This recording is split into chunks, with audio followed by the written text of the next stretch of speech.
তো অর্ধগোলক কেমন হবে? প্রথম কথা, অর্ধগোলকের বাস্তব উদাহরণটা কি? আমরা যে বাটিতে খাই, আমরা বাটিতে মুড়ি খাই বা কিছু খাই, তরকারি খাই, তো সেই বাটি হচ্ছে একটা অর্ধগোলক। বা অর্ধগোলককে এইভাবে ভাবতে পারো যে একটা বল, ক্রিকেট বল হতে পারে, সেটাকে যদি কাটা হয়, মাঝ বরাবর কাটা হয়, তাহলে সেটা একটা অর্ধগোলক হয়ে যাবে, দুটি অর্ধগোলক হয়ে যাবে। তো অর্ধগোলক এখানে কিন্তু নিরেট বোঝাচ্ছে, ফাঁপা অর্ধগোলক নিয়ে আমরা পড়বো না। মানে অর্ধগোলকটা বাটি কিন্তু নিরেট অর্ধগোলক না, বাটিটা কিন্তু ফাঁপা অর্ধগোলক। তো এখানে আমরা নিরেট অর্ধগোলক নিয়ে আমরা আলোচনা করব। তো এখানে অর্ধগোলকের প্রথম কথা আমাদের কি জানতে হবে, সেটা হচ্ছে শুধুমাত্র ব্যাসার্ধের দৈর্ঘ্য, যেটা আমরা ছোট হাতে আর দিয়ে লিখেছি।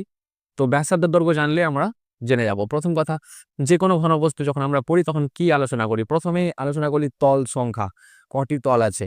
তো তল সংখ্যা যদি বলতে হয় নিরেট অর্ধগোলকের, এর আগে যখন আমরা গোলকে দেখেছিলাম তল সংখ্যা কিন্তু একটি ছিল, এবং সেই তলটি কেমন ছিল? বক্রতল। কিন্তু এখানে তল সংখ্যা দুটি হবে। কেন? তল তো দুই রকমের হয়, সমতল এবং বক্রতল। তো এর ক্ষেত্রে, অর্থাৎ নিরেট অর্ধগোলকের ক্ষেত্রে সমতল আছে একটি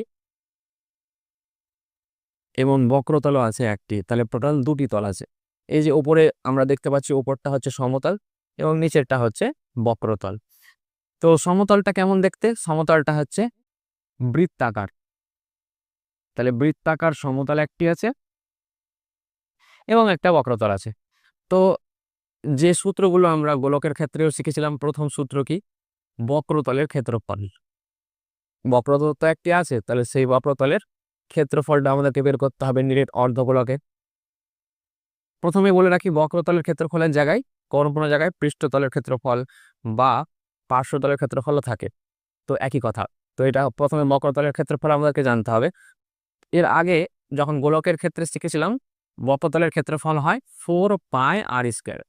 তো সেই গোলকটারই তো এটা অর্ধেক, কারণ মাঝ বরাবর একটা গোলককে কেটে তো অর্ধগোলক পাওয়া যায়। তাহলে 4πr² যদি গোলকের বক্রতলের ক্ষেত্রফল হয়, তাহলে অর্ধগোলকের বক্রতলের ক্ষেত্রফল কি হবে? 4πr² অর্ধেক মানে, অর্ধেক মানে 2 দিয়ে ভাগ করা, তাহলে 2 দিয়ে ভাগ করলে হচ্ছে 2πr²। তাহলে বক্রতলের ক্ষেত্রফল হচ্ছে 2πr²। কার? নিরেট অর্ধগোলকের কথা হচ্ছে। নিরেট অর্ধগোলকের বক্রতলের ক্ষেত্রফল বা পৃষ্ঠতলের ক্ষেত্রফল হচ্ছে 2πr²।